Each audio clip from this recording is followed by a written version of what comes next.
मैं ज्योति रानी माँ Sharda Vidyapeeth manage by noble foundation branch Jalalabad की इंचार्ज हूँ। नोबल फाउंडेशन पूरे देश में 36 स्कूल चला रहा है, जिसमें 5100 जरूरतमंद बच्चे शिक्षा ग्रहण कर रहे हैं। प्यारे बच्चों, जैसा कि आप जानते हो कि पूरे विश्व में कोरोना नामक महामारी फैल चुकी है और हमारे आदरणीय प्रधानमंत्री जी ने अनलॉक की प्रक्रिया शुरू कर दी है। बच्चों, आपने घर से किसी जरूरी काम के लिए ही बाहर निकलना है और अपने माता पिता को भी जरूरी काम के लिए निकलने को बोलना है। घर से बाहर जाते समय मुंह पर मास्क लगा कर जाना है और बार बार हाथ धोने हैं। प्यारे बच्चों, जैसा कि आप जानते हो कि योग का हमारे शरीर में बहुत महत्व है। योग करने से हमारा शरीर स्वस्थ रहता है। इंडिया टीवी पर बाबा रामदेव जी 7 से लेकर 8:30 बजे तक योग सिखाते हैं।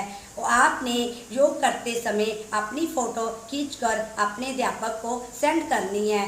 कुछ दिन पहले भारत और चीन में विवाद हो गया था और हमारे आदरणीय प्रधानमंत्री जी ने मोबाइल से चीनी ऐप का बायकॉट करने को बोला था। हमारे नोबल फाउंडेशन के परिवार ने मोबाइल से चीनी ऐप का बायकॉट किया। मैं आज 29 जुलाई 2020 दिन बुधवार का टास्क लेकर आई हूँ। सबसे पहले मैं नर्सरी क्लास का टास्क करवाऊंगी।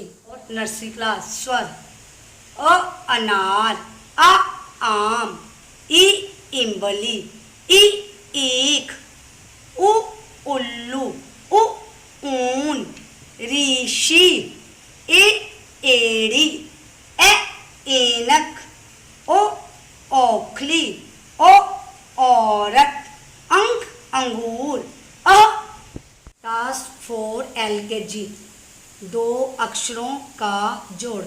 ज ग जग, ब स बस, र थ रथ, व क वक, फ ल फल, ह ल हल, न ल नल, ट ब टब। 4 UKG 3 अक्षरों का जोड़। क ल श कलश, क म ल कमल, म ग र मगर, क ल म कलम, स ड़ क सड़क, ब त ख बतख, म ट र मटर। 4 अक्षरों का जोड़।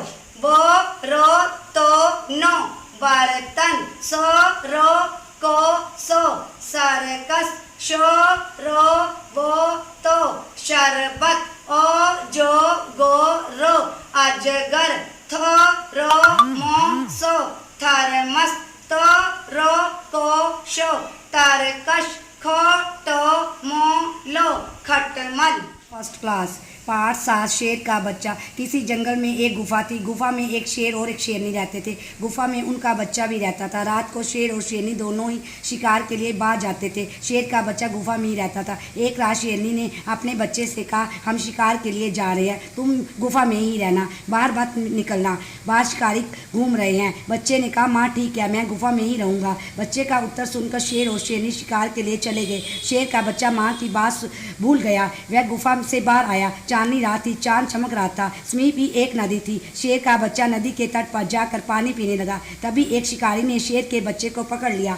अब वह शेर का बच्चा बड़ा हो गया है। आजकल वह शेर दिल्ली के चिड़ियाघर में है। अब उस शेर को जंगल की गुफा बहुत याद आती है। वह चिड़ियाघर के सब जानवरों को कहता है, अपनी माँ की आज्ञा सदा मानो। प्यारे बच्चों, अभ्यास वाले आपके अध्यापक के द्वारा आपको PDF बनाकर भेज दी जाएगी। टास्क 4 सेकंड क्लास पाठ 7 सीखो।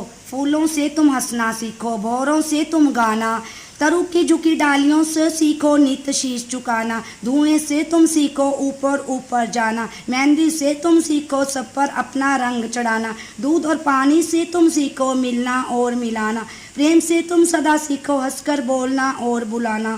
प्यारे बच्चों, आपके अध्यापक के द्वारा आपको PDF बनाकर भेज दी जाएगी। टास्क 4 थर्ड क्लास पाठ 7 झूठे सपनों का फल।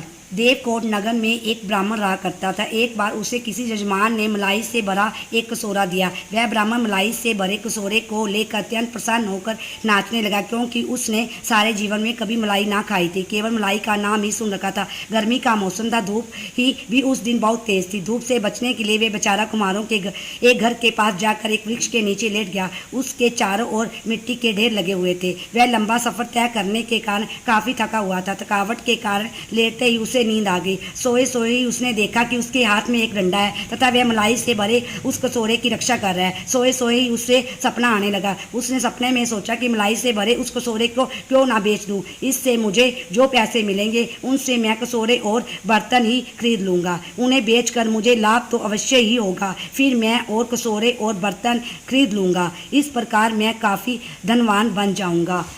अधिक धनवान होने के कारण 4 विवाह करूंगा। उन चारों पत्नियों में जो सबसे अधिक सुंदर और जवान होगी उसे मैं महारानी बनाऊंगा। यदि कोई पत्नी जलन के कारण मेरी उस पटरानी को बुरा भला बोलेगी तो मैं उसे डंडे से ताड़ फाड़ कर खूब मारूंगा। इस प्रकार सपने में सोचता सोचता वह ब्राह्मण डंडे बरसाने लगा। डंडे मारता वह यह सोच रहा था कि मैं अपनी किसी पत्नी को पीट रहा हूँ, किंतु वे डंडे तो कुम्हार के बर्तनों पर पड़ रहे थे, जिनके लगने से कुम्हार के सारे बर्तन टूट गए थे। साथ ही उसका मलाई से भरा कटोरा भी टूट गया था। जब कुम्हार ने अपने बर्तन टूटते देखे तो वह उस ब्राह्मण को पीटने लगा। मार खाते खाते जब ब्राह्मण की आंख खुली तो उसने देखा कि मैं अपने पागलपन में ही सपने में सब कुछ नष्ट कर बैठा हूँ। उस बेचारे ब्राह्मण ने मार भी खाई और खाई पर मलाई खाने का अवसर ना मिला। शिक्षा सपने कभी साकार नहीं होते।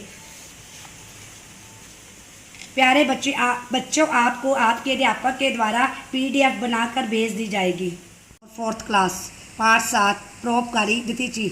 बहुत ही पुराने समय की बात है। असुर और असुर में प्राय लड़ाई होती रहती थी। असुर लोगों को सुख दिया करते थे और असुर हमेशा लोगों को दुख देने का यत्न किया करते थे। असुरों का नेता वृत्रासुर था। वे बहुत बलशाली था। उससे देवता भी घबराए हुए थे। वे अपनी रक्षा का उपाय पूछने के लिए ब्रह्मा जी के पास गए। उन्होंने ब्रह्मा जी से वृत्रासुर के वध का उपाय पूछा। ब्रह्मा जी बोले, मुसीबत के समय साथ से काम लेना चाहिए। मैं आपको वृत्रासुर के वध करने का उपाय बताता हूँ। तभी इंद्र जी बोल उठे, पितामह वह उपाय आप हमें शीघ्र बताइए, हम उस उपाय को करेंगे। ब्रह्मा जी बोले, सरस्वती नदी के किनारे ऋषि का आश्रम है, वे वहाँ रहते हैं। तुम सब उनके पास जाकर अपनी कठिनाई बताओ। कठिनाई बताकर उनसे उनकी हड्डियां दान में मांग लो। देवता बोले, हड्डियां, पर हड्डियों से क्या होगा? ब्रह्मा जी बोले, जब वे आपको अपनी अस्थियां दे दो तो आप उन्हें लेकर त्वष्टा नामक कारीगर को दे देना। वे कारीगर उन हड्डियों से तुम्हें व्रज नाम का अस्त्र बना देगा। उस व्रज नाम के अस्त्र से वृत्रासुर का वध होगा। ब्रह्मा जी का सुझाव सुनकर इंद्र जी बोले, पितामह आप ही बताइए कि वे हमें अपनी अस्थियां क्यों देंगे? ब्रह्मा जी ने कहा कि आप लोग उन्हें नहीं जानते। वे तो बड़े परोपकारी है। वे इस प्रकार परोपकार के लिए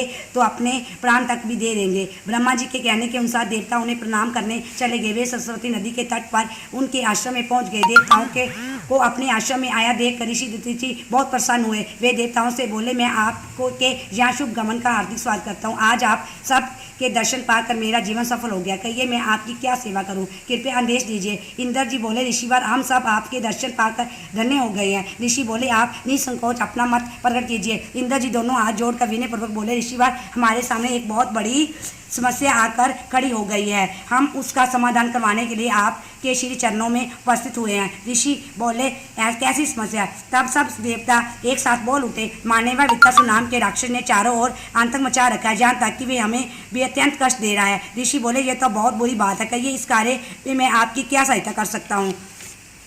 इंद्र जी ऋषि की बात का उत्तर देते हुए बोले, महाराज इस समय हमें आपकी अस्थियों की परम आवश्यकता है। उनसे निर्मित व्रज नाम का अस्त्र ही वृत्रासुर को मार सकेगा। ऋषि उनकी बात सुनकर प्रसन्न होकर बोले, देवराज इतनी सी बात के लिए आपने इतनी देर क्यों लगाई? संसार की रक्षा के लिए मेरा शरीर भी प्रस्तुत है। आज मेरा जीवन धन्य हुआ। बस इतना कहकर ऋषि ने समाधि लगाई। कुछ ही क्षणों में उनके प्राण निकल गए। देवताओं ने उनकी अस्थियां से व्रज नाम का अस्त्र बनाकर उससे वृत्रासुर का वध कर दिया। ऋषि दिति ने के परोपकार से संसार के असंख्य प्राणियों की रक्षा हो गई। ऐसे थे परोपकारी दिति। प्यारे बच्चों, अभ्यास वाले प्रश्नों की PDF बनाकर आपके अध्यापक के द्वारा भेज दी जाएगी। टास्क 4 5th क्लास रक्षाबंधन राखी। हमारा देश त्योहारों का देश है। राखी भाई बहन के प्रेम का त्योहार है। बहनें भाई को रोली का टीका लगाती है, उसके हाथ में राखी बांधती है, भाई को मिठाई खिलाती है। भाई भी बहन को उपहार देता है। बहन राखी बांधकर अपने भाई को शुभकामनाएं देती है। भाई भी अपनी बहन की रक्षा करने का प्रण करता है। राखी का त्योहार याद दिलाता है कि बहन और भाई का प्यार अटूट होता है। सभी क्लासेस ने अपना टास्क अपनी नोटबुक पर कर अपने अध्यापक को फोटो सेंड करनी है। अंत में मैं IRS income tax commissioner Shri Vinay Kumar Jha sir ji का धन्यवाद करती हूँ और अपने नोबल फाउंडेशन के फाउंडर श्री जिंदर शर्मा सर जी का भी धन्यवाद करती हूँ।